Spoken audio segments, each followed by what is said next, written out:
нещата. Мокрия метод какъв е? Взимате малко вода и с водата по стените на съда обикаляте съвсем тънка струйка, докато не се навлажени зефирите.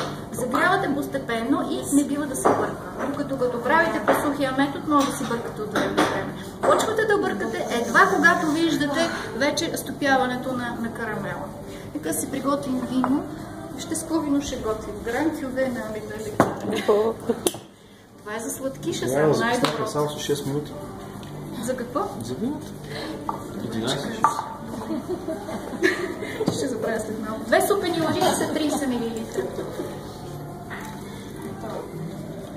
30 мл. Ето, сливи ще имаме, карамел, вино. Мигдалидарито е мерло с малбек и каберне совиньон.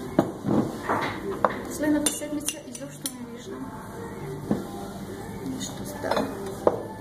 И ще си приготвим и кочка масло. Обаче този път няма да ползваме пречистено. Ето тук има отворено масло. Добре. Защо? Защото, когато правим сладкиш, обикновено го правим с хубаво масло, за да имаме сметанен вкус. Пречистеното масло имаме вкус на ядки. Баклавата е права с пречистено, задължително кюнефето е пречистено, но когато правите хубаво френски сладкиш, не е пречистено, сметанено. Това е много хубаво френско масло. Страхотно измесен хляб. Браво! Браво! Благодаря. И сега ще ви покажа техника на бързо втасване. Колко предполагате за колко време ще втасва това масло? 15 минути. Ето кой не е месил.